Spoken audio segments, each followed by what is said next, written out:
नमस्कार दोस्तों, मैं हूं सूरज शर्मा समाधिया और आज हम खड़े हैं सतलुज आश्रम शामली वेद खेड़ी में। दोस्तों, कबीर साहिब प्रकट दिवस को लेकर यहां पर 3 दिन का समागम हुआ। ये पूरा प्रोग्राम कैसा रहा, इसके बारे में हम जानेंगे यहाँ के तमाम सेवादारों से। दोस्तों, सबसे पहले मैं आपको दिखाना चाहूंगा, ये है वो तमाम सेवादार जो यहाँ पर अलग अलग सेवाएं देख रहे थे। कोई पंडाल में सेवा देख रहा था, कोई दरबार साहिब की सेवा देख रहा था।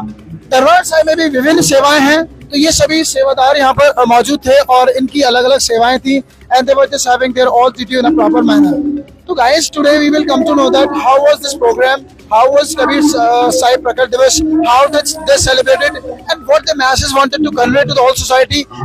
Are they success in that or not? So we will come to know each and everything. आप बने रहिए हमारे साथ। यहाँ पर एक सेवादार जुड़ चुके हैं, इनसे जानते हैं कि ये प्रोग्राम कैसा रहा। सबसे पहले मैं आपका नाम पूछना चाहूंगा। सर, आपका नाम? सत्यदेव दास। सर, हमारे दर्शकों को बताइए, ये जो प्रोग्राम आपका रहा कैसा रहा सर? ये परमात्मा की दया से बहुत बढ़िया प्रोग्राम रहा और परमात्मा ने इतनी दया करी। अब तो जून के महीने में बरसात करके ठंडा मौसम करके बहुत बढ़िया एटमॉस्फेयर बना दिया, जिससे किसी को भी गर्मी का ज्यादा एहसास नहीं हुआ और बहुत बढ़िया प्रोग्राम चला। खाने में सर क्या क्या प्रोवाइड किया गया?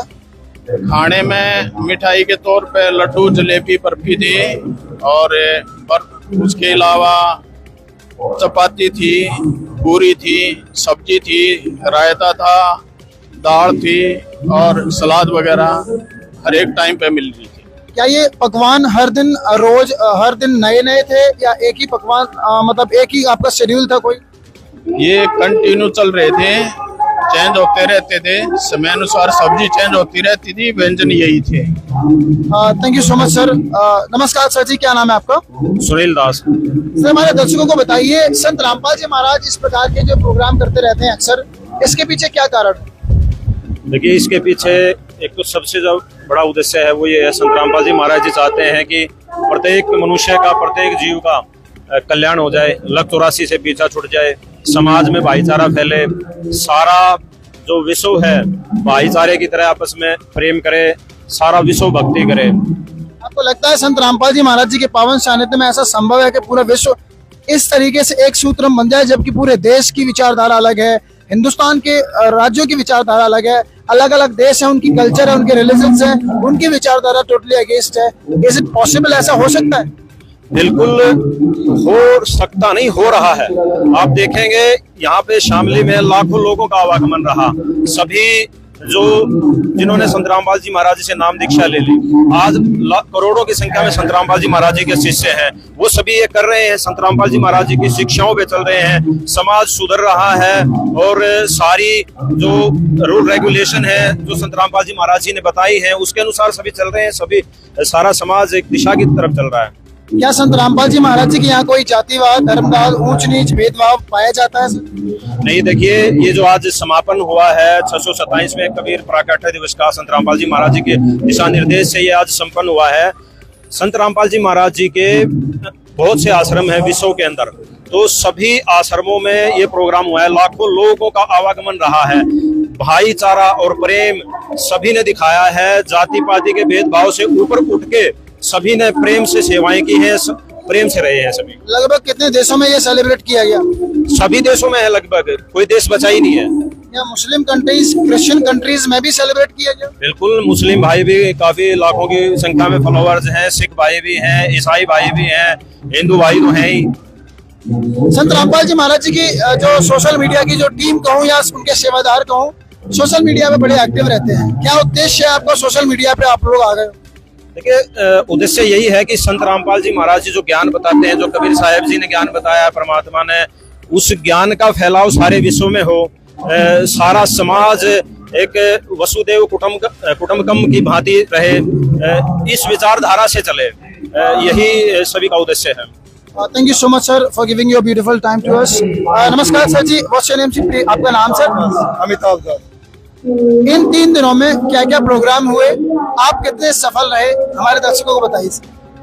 जितने भी कार्यक्रम है उनमें पूरी सफलता ही रही है। संगत को अच्छी संगत आई, जगत वाले भी आए, लगभग 500 के करीब नामदान हुए हैं 26 रमणियां हुई है दहेज मुक्त यहाँ पे। तो एक सभ्य समाज की स्थापना, भ्रष्टाचार मुक्त समाज की स्थापना हो रही, उसमें बढ़ चल के लेकर तकनीक का उपयोग इसीलिए किया जा रहा है कि संचार माध्यम बढ़ गया, ज्यादा से ज्यादा कनेक्टिविटी हो। प्रदर्शनी आपने लगाई, क्या कारण रहा उसके पीछे? का उद्देश्य किसी चीज को प्रदर्शित करना होता है। तो हमारे जब 600 वर्ष पहले साहब इस धरती पे आए थे, उसको विजुलाइज करने के लिए हमने प्रदर्शनी रखी थी। उन्होंने चीजों को बताया कि किस तरीके से वो वहां से अपने निज लोक से चल के आए और जीवों को कल्याण के लिए 120 रख के अपना सद ज्ञान दे के, सद भक्ति दे के फिर अपने निज धाम में सशरीर। संत रामपाल जी महाराज जी के पावन सानिध्य में अगर ये देश चलता है, आगे आने वाले 10 सालों में कहाँ पर होगा? सतयुग की तरफ बढ़ रहा है ये धीरे धीरे। तो राम राज्य की स्थापना की बात की जा रही है। रामराज की स्थापना का प्रारंभ हो चुका है और ये अपने पूरे उससे गति से चल रहा है। आने वाले समय में आपको भ्रष्टाचार मुक्त समाज दिखाई देगा, जहाँ ना नशा होगा ना कुछ, क्योंकि ये जो भक्ति आपको मिली, आध्यात्मिक भक्ति जब आपको मिलती है, सद भक्ति मिलती है, तो इससे अपने आप विकार मिटने लगते हैं। क्या आप पूरे विश्व को प्रभावित कर पाएंगे? बिल्कुल, हमारे संत रामपाल जी महाराज में, उसके ज्ञान में इतनी शक्ति है कि वो जो नाम देते हैं उससे अपने आप विकार। लेकिन मुस्लिम की विचारधारा अलग है, ईसाइयों की विचारधारा अलग है और तमाम रिलीजन्स हैं। कैसे संभव है सर कि यहूदी और मुस्लिम और ईसाई और हिंदू एक मंच पर आकर के एक साथ एक विचारधारा को माने? ये सर्वधर्म प्रसंपताएं बने हुए हैं सब एक मालिक के बच्चे। उनको जब वो ज्ञान मिल जाएगा, वो सद्भक्ति मिल जाएगी, अभी तक उन्हें पता ही नहीं है कि भक्ति क्या है। धीरे धीरे मुस्लिम समाज भी आ रहा है, ईसाई भी आ रहे हैं, या किसी पंथ हमारे साथ में स्लोगन, जीव हमारी जाते मानव धर्म हमारा, हिंदू मुस्लिम सिख ईसाई धर्म नहीं कोई। Thank you so much sir. तो आपने देखा दोस्तों, हमारे साथ मौजूद थे तमाम वो सेवादार, इन्होंने जी दिन रात मेहनत करके इस कबीर साहिब प्रकट दिवस को सफल बनाया। एंड जैसा कि सर ने बताया कि they want to make India dowry free, they want to make India alcohol free, और ये हिंदुस्तान को दोबारा से सोने की चिड़िया बनाना चाहते हैं। हम भी हिंदुस्तानी हैं, हम यही चाहेंगे हमारा देश विश्व गुरु के नाम से जाना चाहे। लेकिन अगर ऐसा होता है, हम बहुत खुश होंगे, हमारे दर्शक बहुत ज्यादा खुश होंगे।